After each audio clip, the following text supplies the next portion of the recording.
Hello, this is Darren. In this session, I'm going to talk you through customizing your prompts. This will enable you to ensure that your clinical notes and your letters reflect your own clinical practice and your personal style and brand. So ensure that the profile under the main tab section reflects your caseload and your general writing style. Ensure that it has your name, a breakdown of what type of profession you do. If you specialize in pediatrics or musculoskeletal, ensure that this is put into that area. Put in also any special clinical interests you might have and any commonly treated conditions you might see. Below that, we also ask you to put in how you would like patient notes to respond. If you would like the information put in list format, ensure it's written here. If you want additional detail, to use medical shorthands, acronyms, or any other personal aspects of your writing, put this here. Your grammar is also important to be reflected. Australian, UK, United States, put that in. Then select the prompts section. Now, with the prompts, this is all editable and purely move things from one section to another and use the writing prompts to capture the detail that you want. And I'll go through some information how to generate that.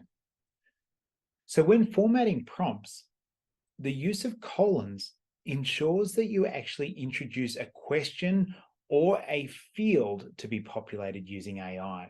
So for example, put in an area such as subjective and then put colon. You might put something in such as height and then colon. If you want to add some additional context to that particular field, use brackets. And if you really want to break down the variable even more, put square brackets. So for example, here I'll put height and I want that in centimeters. BMI is auto-calculate the value. So you're telling the AI to generate that information on its own. When you're looking at letter styles, make sure that you use conventions that are typical of the medical profession. Make sure it's more formal. Make sure it's very patient-centric and often using evidence-based and accurate. Ensure it's clear and concise, logical and coherent, and avoid any assumptions or opinions. You want professional salutations and closing, and you can stipulate how you would like that letters to be opened and also closed. Tend to avoid casual language and make sure that things are culturally sensitive and professional at all times.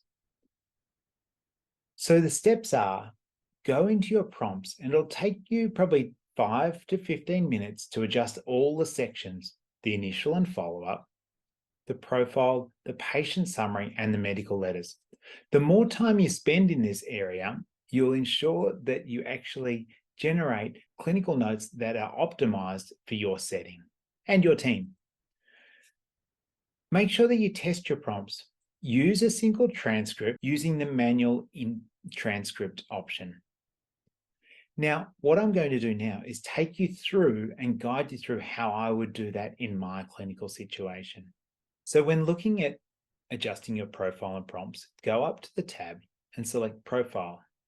Go through and check that this area is all accurate and add any fields that might be of interest to you. Ensure you change around how you want patient notes to respond. So simply delete or add in information. Don't forget to save at the bottom. Once that's done, then go and select prompts. Now, up the top here, you're starting to look at your clinical notes, and in the brackets, it says it's the initial consultation prompt.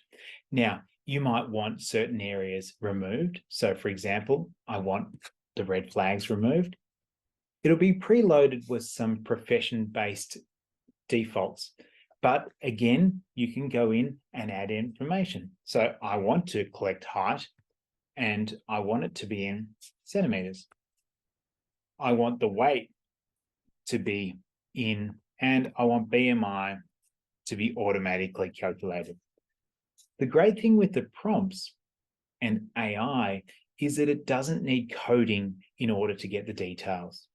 Simply imagine like you have a virtual assistant sitting in the corner of the room and you want to tell them what field you want calculated and how you want that done.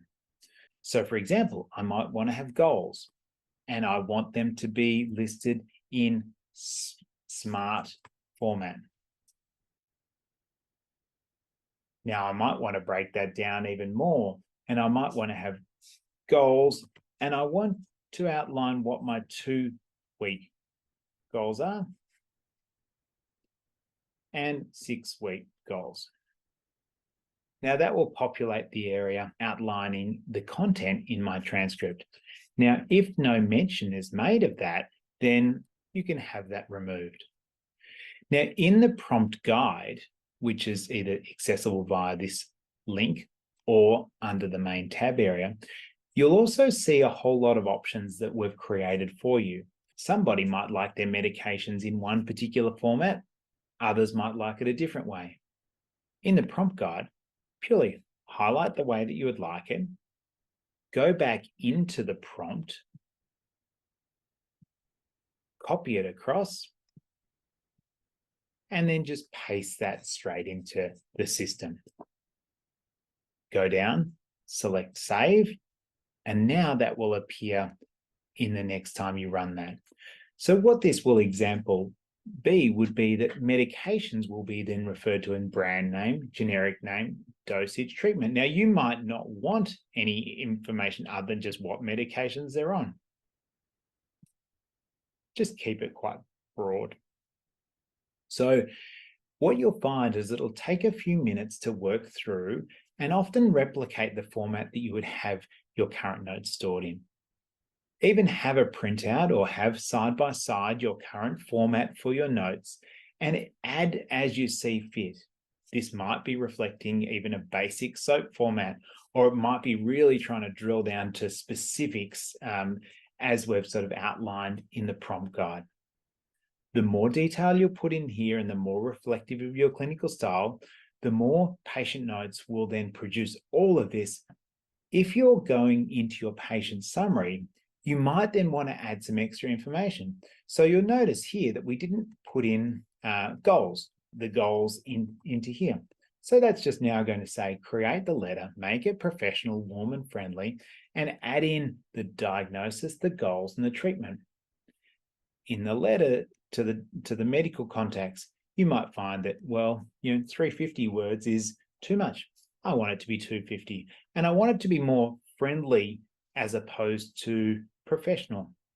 They're all styles that you can change and learn over time. So in summary, the prompts is an amazing way that you can then ensure that all of the output reflects the content and the style that you would like to represent your clinical notes and your letters.